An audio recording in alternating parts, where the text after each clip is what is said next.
Hey everybody, welcome to Tune of the Month and happy March! I hope you're all in the mood for some awesome rockin' driving Quebecois, French Canadian style fiddling, because that's what I have for you this month. So many reasons that this tune is the perfect pick for right now. First of all, we haven't done a French Canadian tune in a little while. We are overdue.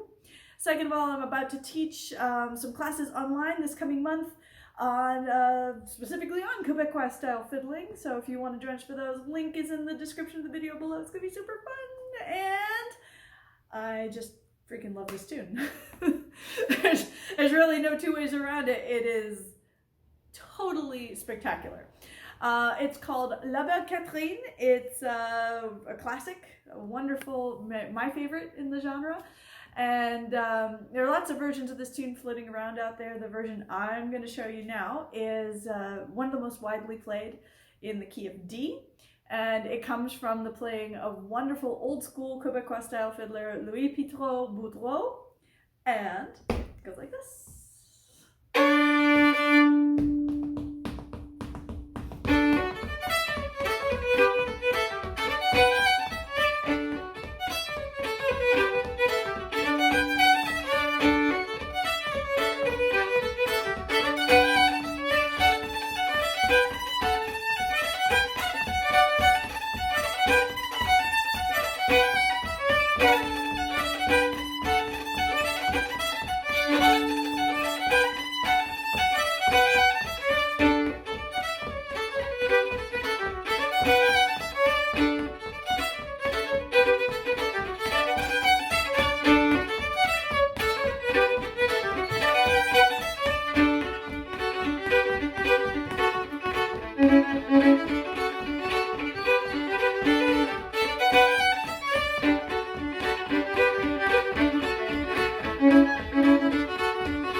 If you're just listening, thanks for stopping by. I'll see you next month. And if you're ready to play it, dive right in. All right. So if you've been listening to this with your Tune of the Month detective, I'm about to play this, so I'll find out everything I can about it ears, as opposed to your passive, oh wow, concert going ears. You've probably noticed a couple things about this tune. Foremost among them, it's crooked. Yeah, so if you know Quebecois style fiddling, you're already familiar with crooked tunes. And if you're new to it, just think of it as being, how should we put this, formally quirky.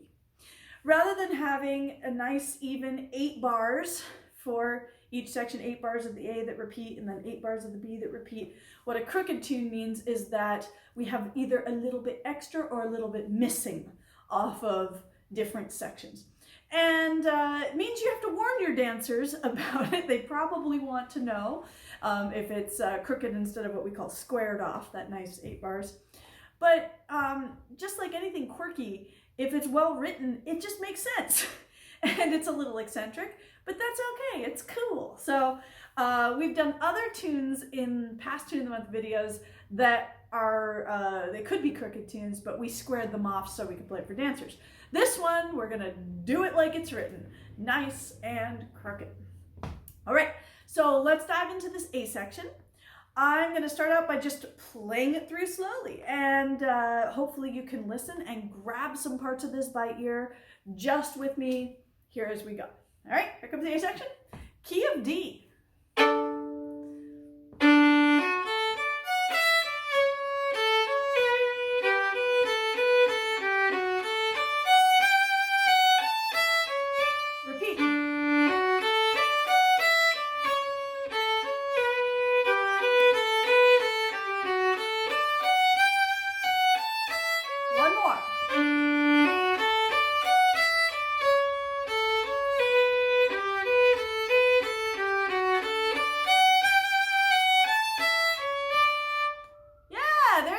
So nice and short, and you probably also noticed that I just played 3 A's. If you're used to nice squared off tunes, that probably felt really weird. We usually do 2 A's. This one is 3. Just do it. That's how it is. Okay, so let's break this down a little bit. Of course, you could learn that whole A section. It's so short, right? You could learn that whole A section just by rewinding this video and playing with me over and over again. And in fact, I recommend that you do that. That's the goal. But just in case it helps you to hear it broken down a little bit, let's do that now. So this, of course, is going to follow our usual form that most fiddle tunes take within this A section. There's going to be a part 1, then a part 2. Part 1 will come back, possibly with a little variation, and then there will be an ending, right? Part 1, part 2, part 1, ending. And if you're a regular Tune of the Monther, you know this inside out. We talk about it every month. All right, here we go. Part 1 is just a D major arpeggio.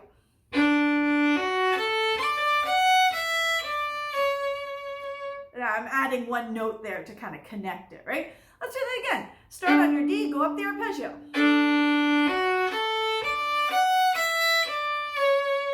Good, now on the top there, we have a little pattern that I like to call the Jacques Frere. It's backwards from Frere Jacques, or some people know it as Are You Sleeping? Everybody know that nursery rhyme from when we were little? Frere Jacques, where it goes up the scale and skips back down to where you started.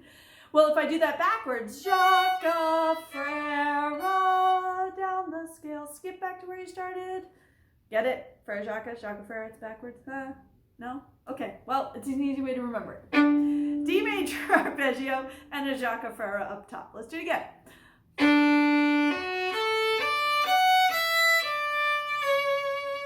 There you go. Now notice my bowing. There's something really important here that we're setting up for the whole tune. First of all, I'm playing super in the string. That's how I'm getting that kind of gritty Quebecois sound. And it's because I'm really leaning on my index finger and making sure that my hair and my string are really having a lot of contact. If I loosen that contact up a little bit, lighten it up a little bit, I would get more of a melodic sound that I might use in Irish style or classical or beautiful air. Do you know that's a little bit of a prettier sound? This is earthier. Not ugly, but just really being very solid. I'm imitating the sound of the accordion is what I'm doing. That's kind of our raison d'etre as French Canadian fiddlers, is we want to imitate that accordion. So yeah, definitely like lean on your index finger, get way in the string. Now the other thing is a bowing. I have a lot in Quebecois style. I'm going to use a lot of 3-note slurs, uneven bowings, because that's going to help get that bouncy feel that it has. Now the bouncing doesn't happen from my bow leaving the string. Again, my hair and my string are going to stay really contacted. But if I have that uneven bowing, it's going to cause a little bit of jumping to happen in my bow stick. And that's what gives me that really characteristic sound. So my uneven bowing here at the beginning is what I call a 3+1 slur. 1, 2, 3, now separate. And then I'm going to slur into that next downbeat. Ooh. Did you catch that? 1, 2, 3, and... Yeah! We've done 3+1 slurs in past Tune of the Month videos. If you're new to it, you can either go check those videos out where we did it in detail, or you can just figure it out as we go here, immersion style, like so much of this music is learned. All right? So there's part 1. Now part 2, we're going to get into some broken thirds. Yeah, check that out. For the moment, let's just start that down bow so it's easier. You have your evens team, your second finger and your open string. Then your odds team, first and third finger. Yeah, cool. Any of these parts you need, again, a couple of times, just rewind the video. I'll practice with you as many times as you need. All right, so I've done part 1. The D major arpeggio, part 2, the broken thirds. Now part 1's going to come back, but with a variation.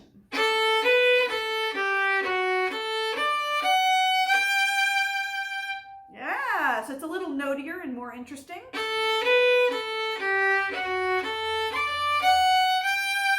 Now the way I think about this, it's a variation of the beginning. Rather than starting with the D major arpeggio, I'm going to have a little turnaround first. Right? So it's the A, I have an upper neighbor, then down the scale to this guy. That's the third of my D major arpeggio.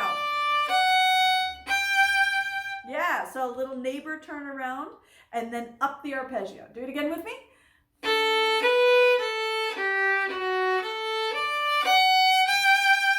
Nice, and then we've arrived at our ending. Sounds like this. Yeah, it's cute, isn't it? And it sounds like it's skipping around quite a bit. It's really just a couple of broken thirds. There's my odds team. Broken third, 1 and 3. It's skipping up.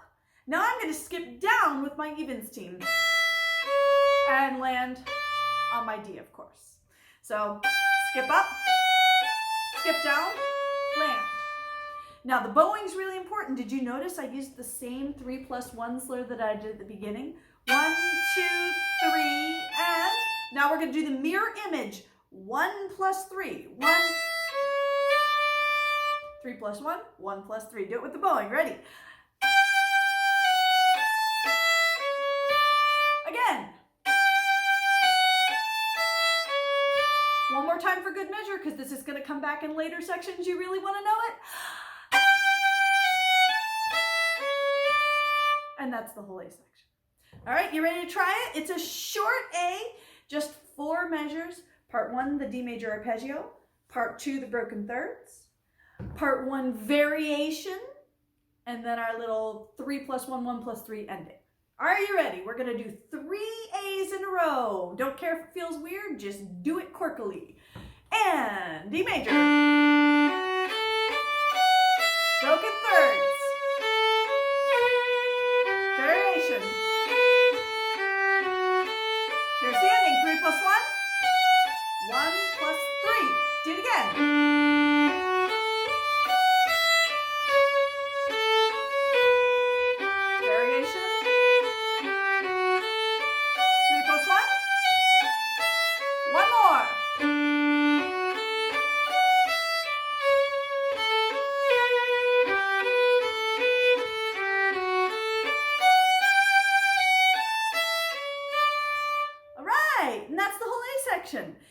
Any part of that you would like to do again, you can either pause the video here and practice it a couple times by yourself, or better yet, rewind to any point that you would like and play it with me as many times as you like. I love being your internet practice buddy.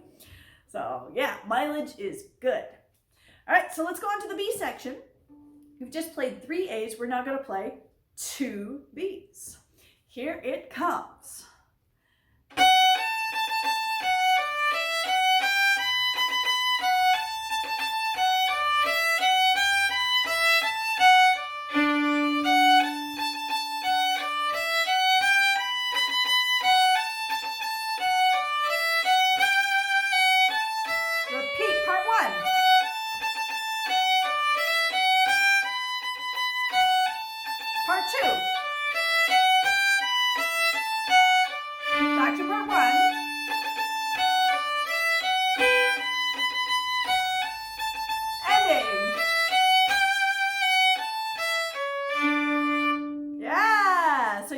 That crookedness coming in here, and you hear again how we have that form, part 1, part 2, part 1 ending, and it does repeat itself quite a bit, and you probably heard that ending material from the A section come back.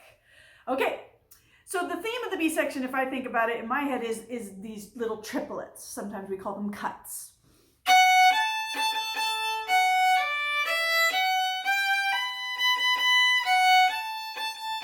That's part 1. Now, how the cuts work, we've done them in lots of past Tune of the Month videos, so very quickly, the bowing rules that will make these always work well.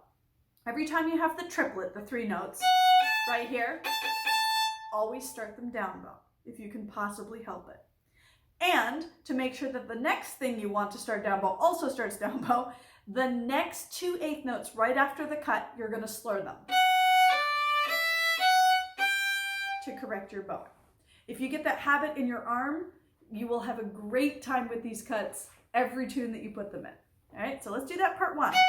It's starting with a D major arpeggio. This is my odds team, 1 and 3. Here's my cut, slur, That's the first part of it. Let's do that again. Cut, slur. Now I'm landing on my evens team, 2 and 4. Now my odds team, 1 and 3, but I have to slur because I just had a cut a second ago. You see how that works? Let's put that part 1 together. Ready? Get your odds team ready. Triplet, slur. Evens team, triplet. Odds team. So my slurs are there to make sure that the next triplet starts down bow. Try one more time, part 1.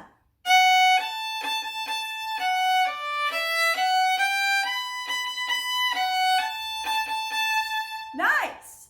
Now here comes part 2. Notice I've just finished a triplet, so I'm going up bow. That means I'm going to start with that 2-note up bow slur that always follows a triplet. Here's part 2.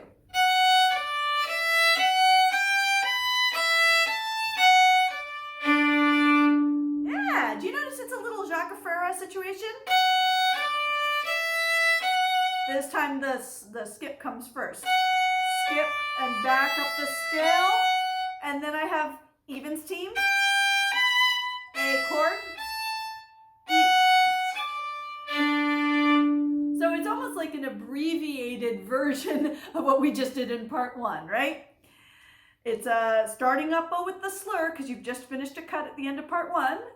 Jaca, frera, evens, odds.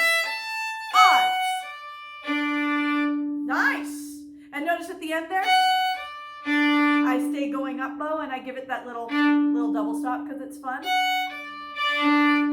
Good. Try that part 2 again. Starts with the up bow slur because you just finished a cut.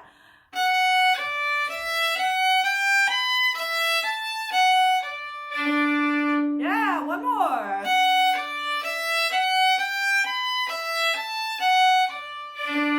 Good job. Now we're back to part 1. This is a direct repeat, just like we did at the beginning. You ready for the cuts? Slur, evens team, slur, odds team. Good. Now here comes our ending. This may sound familiar to you.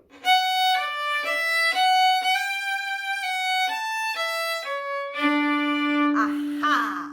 Do you hear our little 3 + 1, 1 + 3 ending from the A section in there? Now it starts just like part 2 with a little Jaca Frera, and I'm slurring it up bow because the last thing I did was a cut and I have to slur. Now here comes 3 +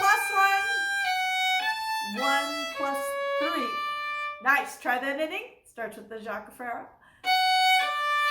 3 + 1, 1 + 3. One more time ending. 3 + 1. 1 + 3. And that's the whole B section. Woohoo! All right, so let's try putting 2 B's together. We just did 3 A's before, and now it's 2 B's. Ready? And triplets. Slur it. Evens team. Odd. Part 2. Good, repeat it.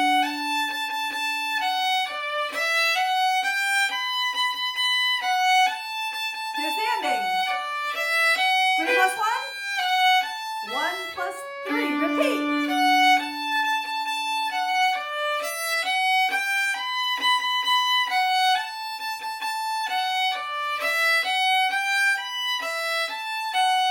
Back to part 1.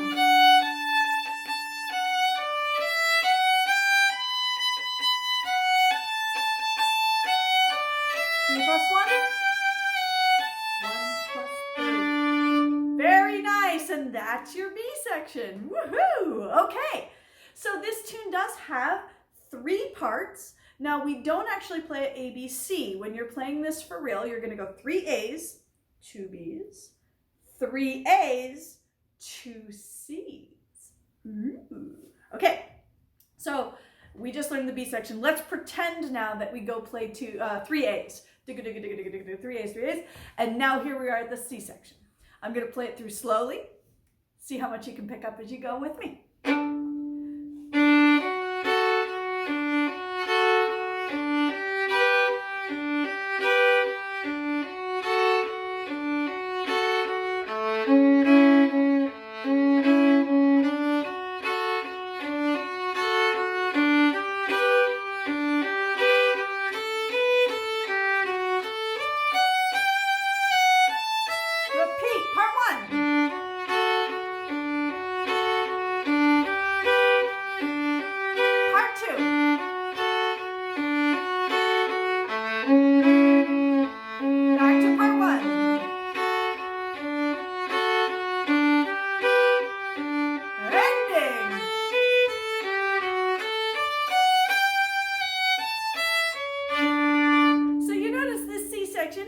not crooked, unlike the B section that had that little fragment ending. This is just 8 square bars, and it's so predictable. You probably have already figured out most of it just listening to me. But just in case, I can help you break it down a tiny bit. These are what we call chordal arpeggios, where we're just literally playing the arpeggios that make sense with the chords of the tune. So the tune's in D major. We're going to start with the D major chord. That's the 1 chord. That's it. It's like the beginning of Soldier's Joy, only upside down. All right? Don't think too hard about that. So that's the 1 chord. We're now going to go to the 4 chord, the G chord. Now for this G voicing, I start on my open string, but then use my odds team, 3 and 1. Good. So that's part 1, 1 chord, 4 chord. Part 2 is going to go 1 chord, 5 chord. So the D major is the 1 chord. The 5 chord is the A chord. That's a nice A chord, isn't it? The low A chord. 1, 3, 1, 3, 1. Another odds team. Good. So that's part 1 and part 2. We're back to part 1. D major is the 1 chord. And the 4 chord, G chord. Now we're already to the ending, and guess what? You already know it because it's the same as the variation and ending of the A section. You remember that? Neighbor? D major arpeggio. 3 plus 1. 1 plus 3. Check that out. You get that material for free because you already know it. Do it again. The C ending, which is the same as the second half of the A. Variation. 3 plus 1. 1 plus 3. One more time. 3 plus 1. 1 plus 3.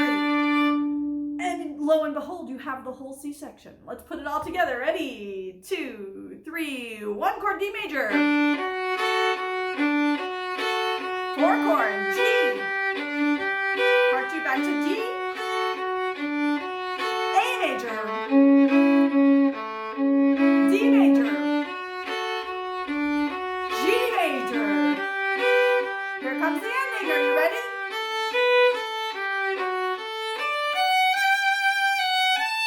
Repeat it. D major. G major. D major. Hey. Back to D. G. Here's the ending. Variation. 3 plus 1. 1 plus 3. And that's the whole tune. Wow. Now, we were just playing those arpeggios separate bows.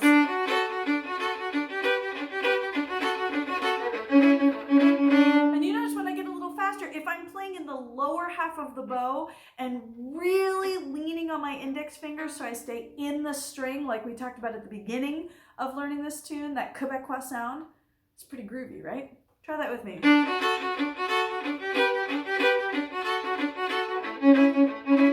And it's a great stylistic sound. Now, here's the thing though. A lot of Quebecois tunes have a section that's like this. The Chordal Arpeggios, Bay of Fundy that we've done in Past Tune of the Month does this. Method of Tobique that we've done in Past Tune of the Month does this, and lots more, of course. I'm sure you can think of at least 6 off the top of your head if you're used to these kinds of tunes. There's a bowing that is instead you can use instead of the separate bows that's very hip for this.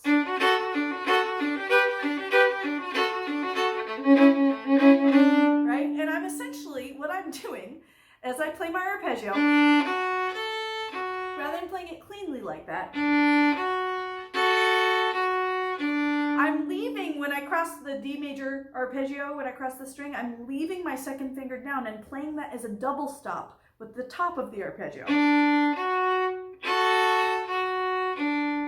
you see that? I'm going to do that with every arpeggio. And I'm bringing out the top when I do that. And I'm also going to bring it out in the bowing. I'll go separate bows, and that double stop goes down bow. Now I'm going to slur everything that's not a double stop. Down for the double stop. Slur it. Down. 1, 2, 3. Down. 1, 2, 3. Down. 1, 2, 3. Down. 1, 2. Down. 2, 3. Down. Keep it going. 1, 2. Down.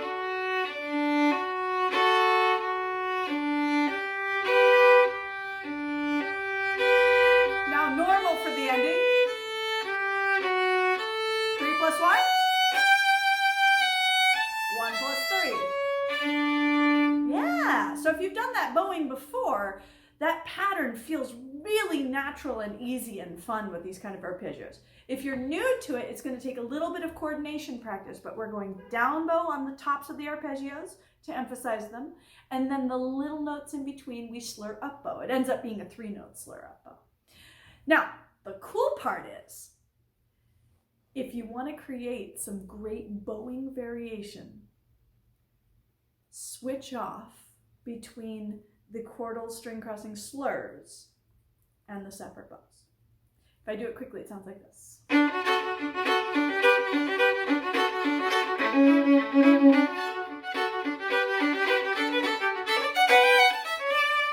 sounds like I'm improvising the bowing, doesn't it? But all I'm doing is switching off. Some groups I'm playing separate. And then I'll switch to the slur. Down. I'll keep the slur, why not? I'll go back to separate. I'll go back to slur. Separate. Ending.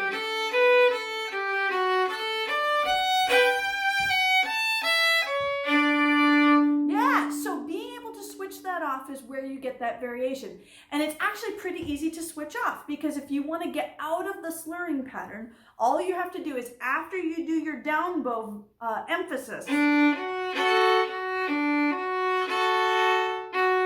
separate. Does that make sense how you get out of it? Let's try one more C section together. We're going to alternate. We'll start with the slurs and then go separate, slurs, separate, slurs, separate. So you can practice getting in and out of that. Ready? Start with the slur. 1, 2, down, slur, down. Get out of it. Start it again. 1, 2, 3, slur. Get out of it. Good. Now let's start it again. 1, 2, 3, slur. Get out of it. Ending.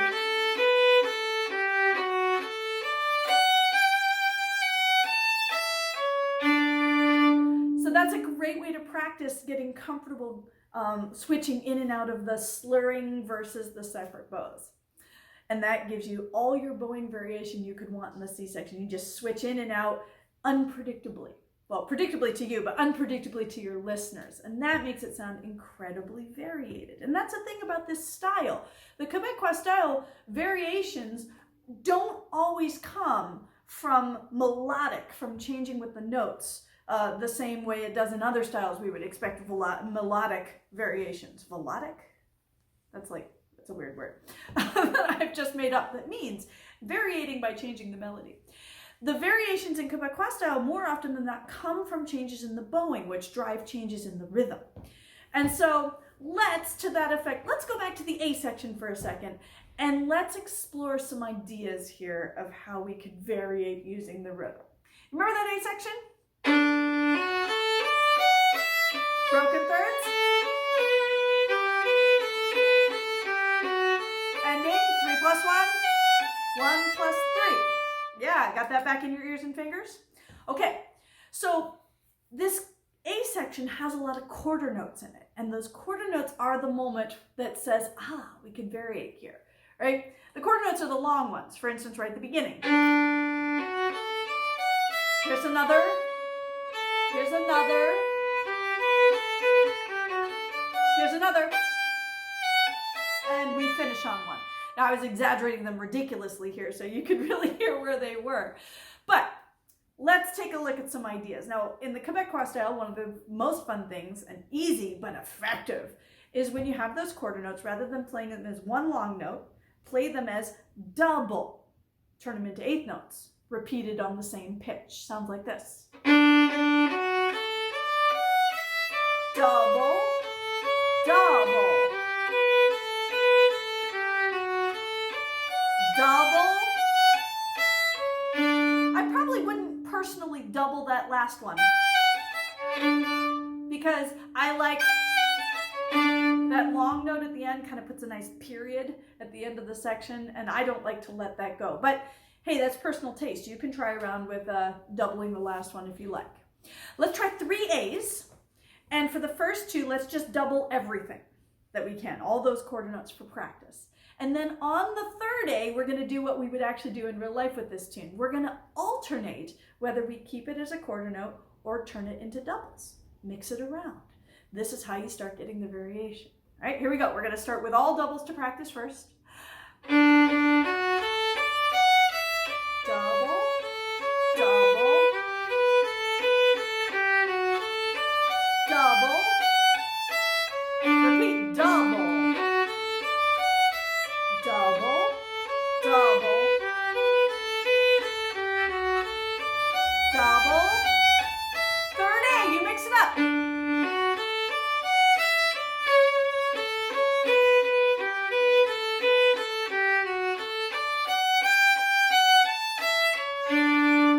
How'd it work?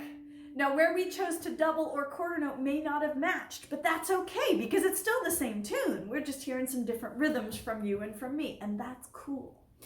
What are some other things we could do with those quarter notes? Well, I personally like the strategic lift. Remember when we said that for Quebecois style, you're going to leave that bow on the string the whole time? Well, with a little asterisk. The exception to that is when you lift on purpose.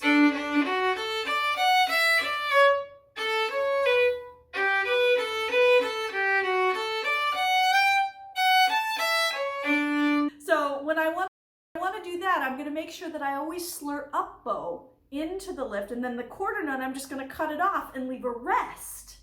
And then I'm ready to land down bow again. Let's try that. Slur up, lift, slur up, lift.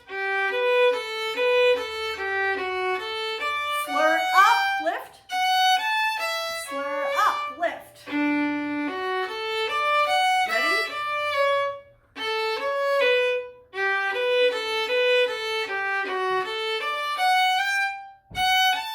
Make sure you're slurring up.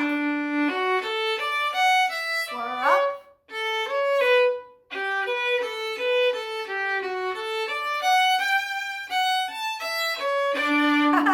That last one I forgot to slur up bow, and do you see the lift doesn't work if you're not traveling up bow.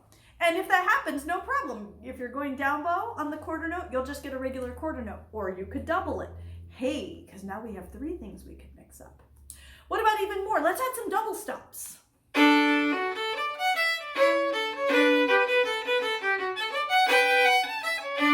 I love doing that, right? Because it accompanies yourself a little bit. So I'm mostly using open string drones that are in the chord. So the D chord is the beginning. My D and A string work great for that. Now here's an A chord. If I drone it with my D string, it doesn't sound so good. So I'm going to use my first finger over on the D string. You see how that's my first and second finger across, and they're wide apart, right? A chord. Now back to open in 1. D chord. Now here I want a G chord, which is also my first and second finger across the string. See that? My high 2 and then my low 1. The difference here is that my second and first finger are together. They're touching. The A chord, they were apart. Here they're together. And the D chord that we finish with. Let's try that. Ready? D chord, open string. A chord 1 and 2. G chord, open 1. 2 opens. Here's the G chord. Do it again. A chord.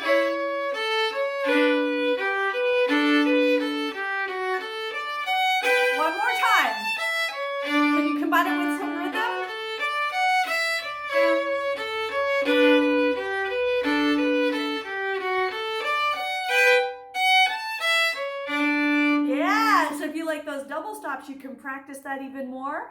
And notice you could get some of the same double stops into the B section because we have some of the same ideas there. And did you notice I was combining it with the rhythms, the lifts, and the doubles? So you can see where we get a lot of variation here. We can even go a little further. There are lots more ideas you could explore. What if you turned those quarter notes into a triplet cut like we did at the beginning?